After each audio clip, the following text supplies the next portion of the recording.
Welcome back to another episode of ROC Boys Football. Took the weekend off from taking a look at the NFL draft and college football. Was watching a little college round ball, a little college basketball. Lost a lot of money this weekend in college basketball, so we're coming back to what I know best, college football, the NFL draft. Taking a look at Kyle Stackpole of CBS Sports 2022 first round NFL mock draft. Free agency has obviously been going wild. We've been trying to keep up with it. All the content on the channel has massively impacted the 2022 NFL draft, and we're gonna get into kind of how the picks might be changing up, different quarterbacks at different places. But let's get into this first overall pick, Aidan Hutchinson to the Jacksonville Jaguars. Aidan Hutchinson is a guy who I think is a great fit for the Jaguars. I think they personally should go with him. Best player on our board. He was really the best player in college football, maybe minus Will Anderson.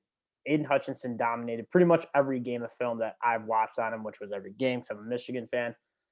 And it's also just a culture shift. They tried to get Urban Meyer, so some new blood, the Ohio State Buckeye, obviously exploded in their face. So now you go with the Michigan man, Aidan Hutchinson, as the first overall pick. I like it. Position of value, best player in college football, and he's just a great person to have in a locker room. I think he's very deserving of the first overall pick. Now, the Detroit Lions are no doubt have their eyes on Aidan Hutchinson if he falls to number 2. He doesn't, so Kyle has him going Kyavon Thibodeaux from Oregon. He's our second best player on our draft board. We love Kyavon Thibodeaux almost as much as Aidan Hutchinson. I know a lot of people have soured. We're going to pause that video. It's paused. I know a lot of people have soured on Kyavon Thibodeaux during the draft process, maybe too big of an ego, not a good locker room guy. I'm not really buying into many of that. That seems like kind of a media craze. He wore sunglasses inside or is marketing his NFT. The dude's still a very good football player. He's very competitive. I think that's a very strong pick for the Detroit Lions. I think they also could be in the running for a guy like Kyle Hamilton. Pick 3. Kyle Hamilton goes to the Texans. I think the Texans are looking to just rebuild this roster. I think they really could go like Evan Neal. Reports are seeing that Davis Mills is the guy they want to build around. I would go get a left tackle like Evan Neal. That being said, Laramie Tunsil seems like he might be coming back to the Texans, which is surprising to me. Kyle Hamilton's probably the best prospect on the board. You're a team that's not going to win anytime soon. You might as well keep building and acquiring talent, and that's where the Texans go. I don't necessarily disagree with that pick whatsoever. Pick 4, New York Jets, Evan Neal. Mekhi Becton and Evan Neal, that is some man meat up front. You're getting off the bus with just 2 massive tackles. They're addressing that offensive line. Evan Neal's a great in the run game. He's great in pass protection. And then there's questions about Mekhi Becton, how he can stay healthy. You go get probably the best guy on the board here in Evan Neal. I like to pick. New York Giants, they could go a lot of different ways. They go with Ikem Ekwonu. They're going to put him probably at right tackle, keep Andrew Thomas at left tackle. The offensive line has been a huge concern. I've been seeing Giants fans comment on our post saying that they should go with 2 offensive linemen with pick 5 and 7. I don't necessarily disagree. I personally am a Charles Cross guy more just because why would you want to go get a tackle to protect your quarterback, not necessarily run block? I think Charles Cross is the proven and better pass protector, but I think Ikem Ekwonu, his ceiling is just nuts. He's got some serious nasty in his game. He's extremely powerful. He's also a very good prospect. Evan Neal, Ikem Ekwonu, Charles Cross, you're really splitting hairs with those guys. I don't think the Giants could go wrong with Big Icky up front. Panthers, they go get quarterback Kenny Pickett. Here's my opinion on the Panthers. Obviously, one of the teams that were pressing for Deshaun Watson. I don't really see the Panthers as a team that can win now with Kenny Pickett. If I'm the Panthers and I want to go quarterback, I'd probably go Charles Cross here anyways, just because before you go get a quarterback, make sure the quarterback can succeed. Go get a left tackle who's nails in pass protection, Charles Cross. But if that's not the case, I would go Malik Willis here because I think Malik Willis has a little bit higher of a ceiling than Kenny Pickett. Yeah, it's going to be a couple of rough years, I think, with Malik Willis in the pros, kind of like Josh Allen.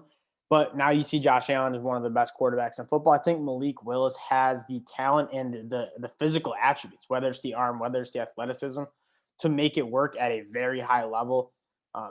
I'm going with the higher ceiling here if I'm the Carolina Panthers. Now, if it's a team that's more win now, like the Saints, I'm going Kenny Pickett, a guy that you know is going to come in, probably the most pro-ready guy. It's tight. I'm not going to that with any of these quarterbacks in the class, but I think if the Panthers were picking here, I think I would go Malik Willis over Kenny Pickett. Pick 7, Giants. They go get Travon Walker. Again, if you guys are a fan of, my computer just freaked out. If you guys are a fan of the show, you know we're not super high on Travon Walker. I don't blame people if they are. He's a physical freak, 6'5", 275 pounds, runs a 4.5 40, extremely strong, has long arms. Everything you really want in an edge defender besides the film. The film shows that he doesn't have elite pass rush moves yet. I think you can develop them, but they're not there yet. And with Kyavon Thibodeaux, with Aidan Hutchinson off the board, and you want to go edge, I think I'm going with Jermaine Johnson, who simply had better film, simply played at a higher level than Travon Walker did in the 2021 season. But if you're looking for a development guy, the guy who could just be an absolute freak, and again, edge guys like Travon Walker with his speed, with his power, his athleticism, they don't last very long. I wouldn't be surprised to see Travon Walker go here. I'm more of a Jermaine Johnson fan. Pick 8. So they just went out and got, was it J.C. Jack? It was one of the top DBs. No, it was a good Harris Jr., I think. So they got a cornerback. I think a lot of people are talking about maybe the Falcons go cornerback here at 8, get someone with A.J. Terrell. Devin Lloyd seems really rich to me. For one, I have him LB 1B behind Nakobe Dean. I think they're both very close, but I'm more of a Nakobe Dean guy. I'm seeing whose versatility. Devin Lloyd showed a great skill at blitzing off the edge. He gets in the backfield. He's got great ball skills. He's a former safety. But the 4.7 40, I don't think the athleticism is necessarily there. I've been seeing Micah Parsons comps. Micah Parsons was a freak athlete. Devin Lloyd's a solid athlete. He's a good athlete, but he's not a freak athlete like Micah Parsons. I don't think you can do as much with Devin Lloyd as you can do with Micah Parsons. That's why I'm not necessarily huge on picking Devin Lloyd here at pick 8. I think the Falcons have a lot of other concerns, like the pass rush, which is the most important thing on defense. Jermaine Johnson is still on the board. That's where I'm going with the Falcons. I really think it'd be a huge mistake if the Falcons reach on Devin Lloyd at 8. Especially with how deep this linebacker room is. I mean, you have an early pick in the second round. Get Quay Walker, Channing Tindall, Brian Asamoah, guys who are very, very good young linebackers later in this draft. Pick 8 seems quite rich for a linebacker like Devin Lloyd. Now, if you think he can be a Micah Parsons and that's what the Falcons think, which I strongly disagree with, then maybe you can maybe back that up a little bit. Seahawks go Matt Corral. I think this would be a great spot for Malik Willis. Pete Carroll doesn't necessarily like the Malik Willis type. He likes a quarterback who's going to make the easy throws, not really go off script much. I think that was Russell Wilson and him were bashing heads a little bit. I think Russell Wilson wanted to cook a little bit more, wanted to be given the ability to go out and make the plays. I don't think Pete Carroll was quite comfortable with that. That's never how he's ran an offense. So you go get Matt Corral, a guy who played a very structured game at Ole Miss with that RPO. Again, Seattle's another team that they're not going to win now. They got rid of Bobby Wagner. They obviously sent Russell Wilson over to Denver. I would go take a flyer on Malik Willis. He can be the best quarterback in the class. I think he's got the best traits. But if you're going quarterback, Matt Corral is our quarterback 3, so can't argue too much. But I'm more of a Malik Willis guy to Seattle. So the New York Jets, they don't go Kyle Hamilton because Kyle Hamilton goes 3 to the Texans, and then they don't go with one of the cornerbacks. They have their pick of Ahmad or Derek Stingley. They end up going with Garrett Wilson, a guy who you can help Zach Wilson. Zach Wilson needs some more weapons. So they're going both those picks at 4 and 10 to help Zach Wilson. I don't necessarily hate that, but I think they do seriously need some help in that secondary as well. With guys like Sauce Gardner, with guys like Derek Stingley still on the board, I'm probably going there. I don't hate the idea of giving your young quarterback a good weapon. Garrett Wilson, wide receiver 1 on our board. Pick 11, Chris Olave. Chris Olave fan. I love it. You got Carson Wentz now leading the Commanders. Got Scary Terry. You go get another Buckeye wide receiver in Chris Olave. Chris Olave is going to be a great wide receiver 2 in the league. We talk about it all the time. This guy's got a complete route tree. You don't need to scheme him touches like a Treylon Burks, where you got to like Treylon Burks can't run every route in the book. So you got to kind of scheme him up touches. Chris Olave is a guy you can give him any route. He's going to create separation. He's going to catch. He's got burners on the back end too. Chris Olave is the clear wide receiver too for me. All around solid wide receiver. Like he kind of like separates like a Keenan Allen. Or Devonte Adams. Like he's not flashy like Garrett Wilson might be, but the dude just gets open, catches touchdowns for the Ohio State Buckeyes for 4 straight years. Chris Olave, I like this pick. Now we start seeing the running quarterbacks. The Vikings need to be thrilled if Ahmad Gardner falls to 12. Him and Derek Stingley are like 1A, 1B for me, and I don't even know which one's 1A or 1B. It was Derek Stingley for a long time, and now you're seeing some more concerns with Derek Stingley. And Ahmad Gardner is just checking every single box. 4.4, 140, a big-time check mark for his long speed, which is what people were primarily nervous about. His film is absolutely dynamite. People could just not even complete passes on this dude. He uses his hands extremely well, very long. He's got great hits. He's a complete cornerback. He's going to be a great CB1. The Vikings get a steal here at pick 12. So pick 13, the pick for Deshaun Watson. Now you go get Charles Cross, working on building around Davis Mills. Again, I was more of an Evan Neal at 3, but if you don't get Evan Neal and you get Charles Cross, who's our offensive tackle 1 at 13, that's a great draft. Kyle Hamilton at 3, Charles Cross at 13 would be a phenomenal draft for the Houston Texans. They'd be thrilled with this. This would be a great draft for them. Pick 14, Jermaine Johnson falling too long. The Ravens go up and get him.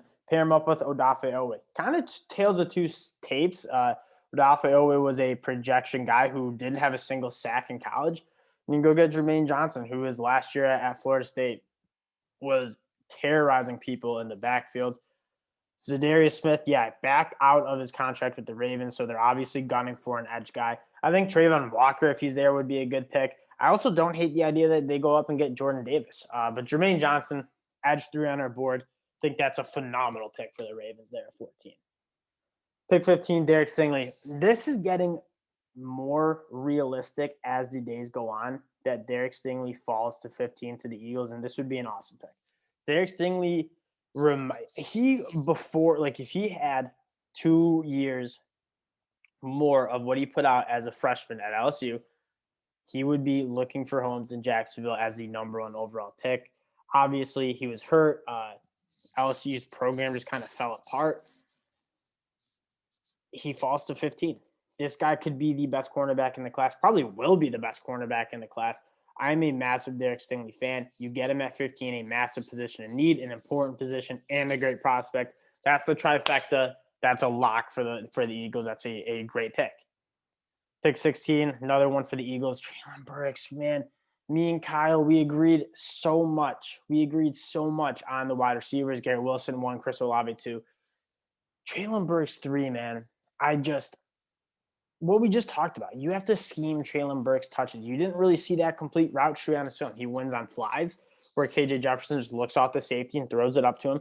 Or like they dump it off to him and let him work after the catch. But the moral of the story is like he doesn't have that complete route tree where he can be a solid wide receiver in an offense. You kind of got to scheme him touches. Yes, he's a freak, but then he didn't even test like a freak. The film was great in SEC play, which you got to like.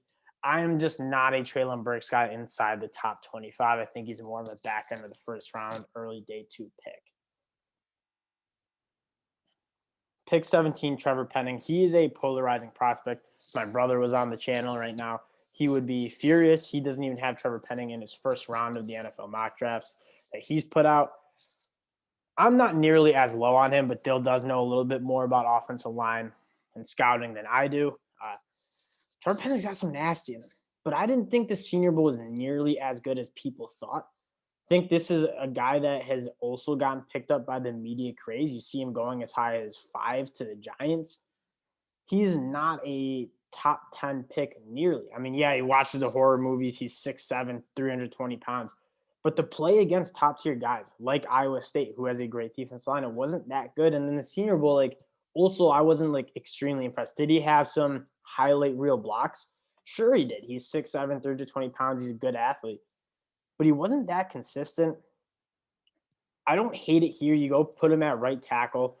You got Rashawn Slater at the left. You're kind of tightening up that offensive line for Justin Herbert. Just I'm not as big of a Trevor Penning fan as many people are. Pick 18. So the Saints, so this is kind of an interesting pick. So I think the Saints would go with more of a safer quarterback. That being said, the safer quarterbacks like Kenny Pickett already gone. They go get Malik Willis. I would have liked to see Deshaun Watson there at the Saints because that's the Saints team's a great.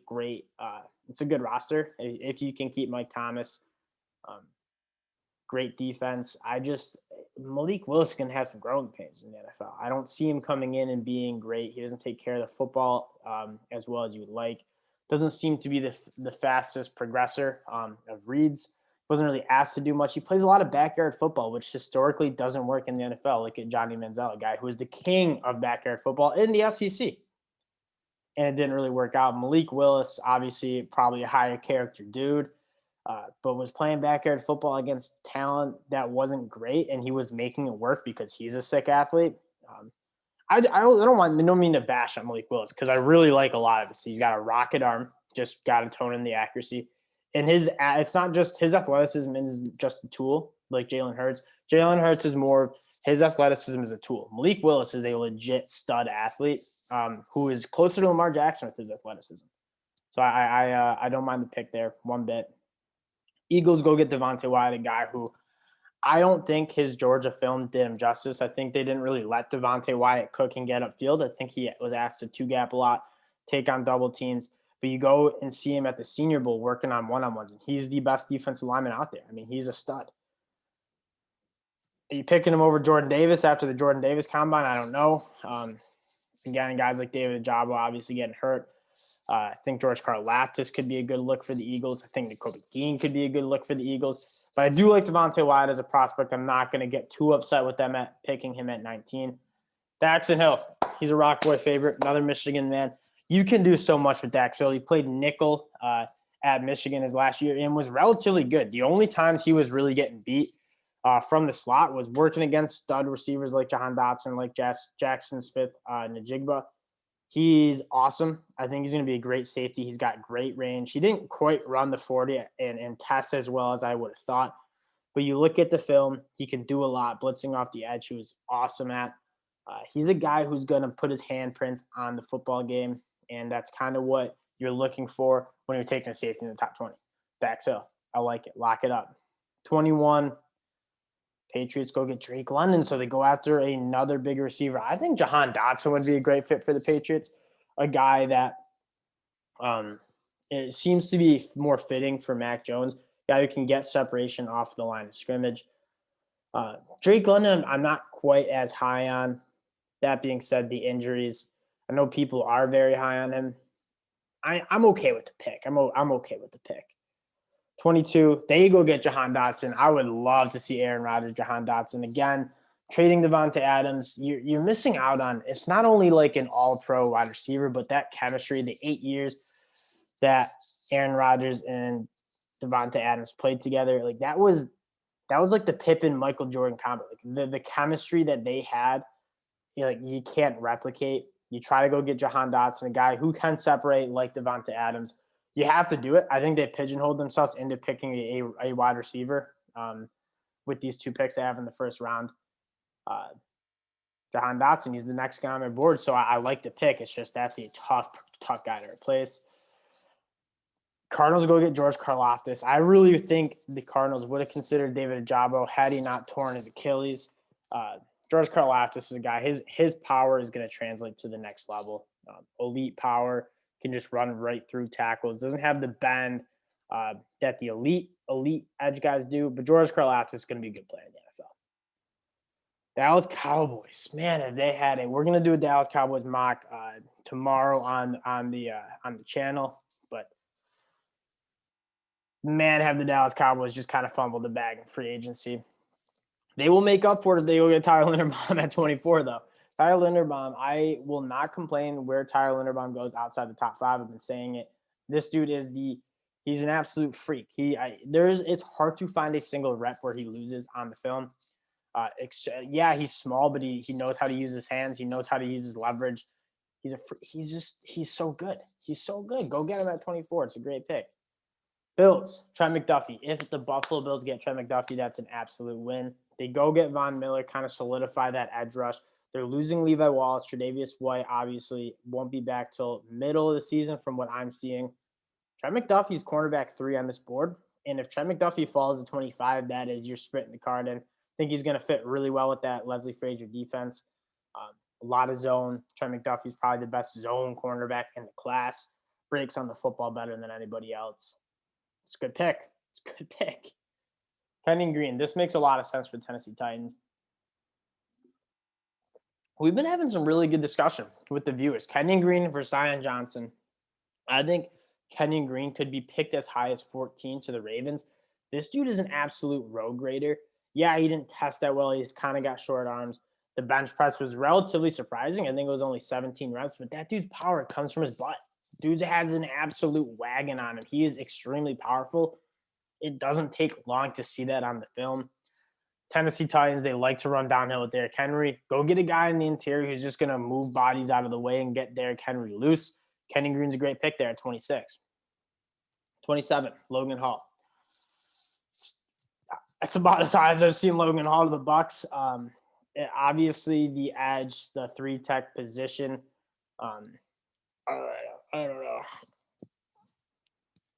Friend of the channel, Noah Rockoff, loves Logan Hall. I don't know if I'm picking him at 27. Especially when you got a guy like Zion Johnson still on the board. The Bucs have the best roster in football right now. Go get a guy who's going to make your team immediately better. That's Zion Johnson. I don't think that's Logan Hall. Because the comp to like Ndamukong Suh, like he's not playing. I don't know. Let's just move on. Boy Mafe. Another guy I don't like. He's a guy that everyone says he's a freak athlete. Boy Mafe. I didn't see it on the film. I don't think you stay. He's a 5th-year senior, I believe, at Minnesota. You don't stay 5 years at college if you're a freak athlete normally. Tested really well, though. Tested like a freak athlete. So he backed that up. I didn't really see the first round pick that I'm seeing so many people have of Boy Mafe personally. Might as well just pick David Ojabo here. I mean, I know the Achilles, but Cam Akers made it work. David Ojabo is a freak. He's going to heal up fast. I don't think you're going to pass on a guy like David Ojabo at 28 here. Yeah, I don't know. I think that's a little rich for Boy Mafe on the film.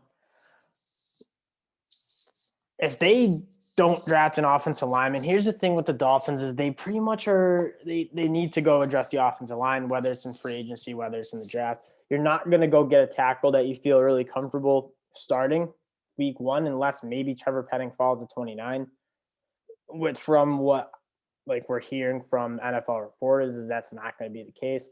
Nakobe Dean is probably the best guy on the board. Nakobe Dean is linebacker 1 on our board. So he's a little undersized, a little lack of length.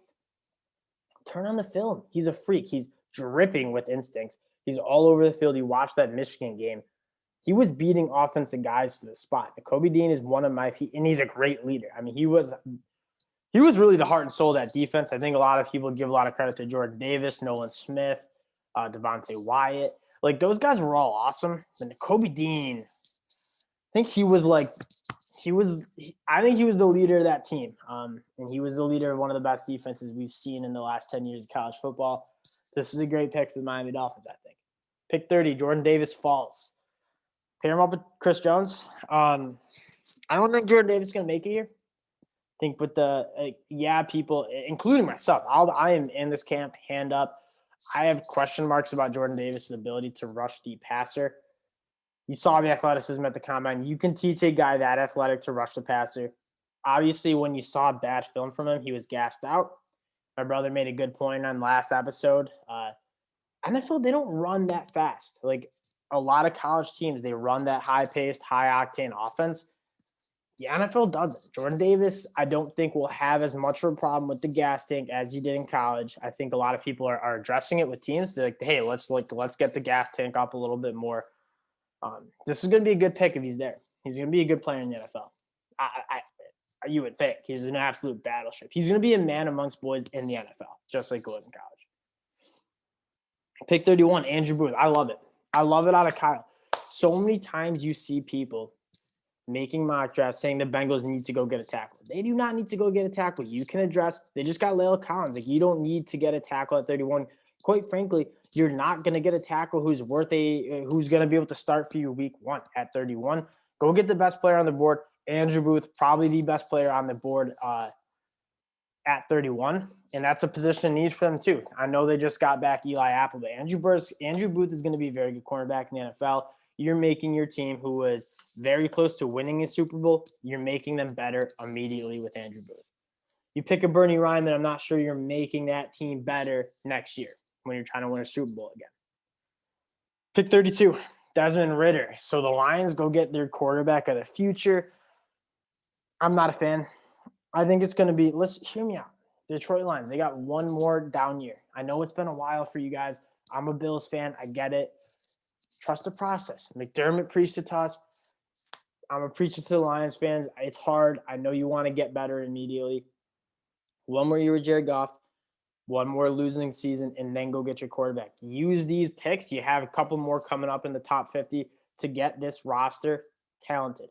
It doesn't matter what quarterback plays for unless you're getting like a Tom Brady, Aaron Rodgers, like it doesn't matter what quarterback is starting for you guys in 2021. Like it's not going to win a Super Bowl. Go get the best players available for this whole draft. Don't worry about reaching on a quarterback, and then go get a Bryce Young. Then go get a CJ Stroud. That's how I think you get out of this rut that the Lions are in. I don't think you get out of it by reaching on a quarterback at 32 when there are guys who are very, very talented still on the board, like a Lewis Seen, like a Jaquan Brisker. Like there are really good players at positions of need on the board. I don't think you need to reach on Desmond Ridder. All right. Once again, we appreciate all the support. Thank you guys for watching the video. Kyle Stackpole, thank you for putting out your mock draft for us to take a look at. Everybody viewing, appreciate you guys. If you like the content, like, subscribe, all that support means a lot to my brother and I, and we will be back with more NFL draft content soon. Dallas Cowboys mock this week. Look out for it. Peace, y'all.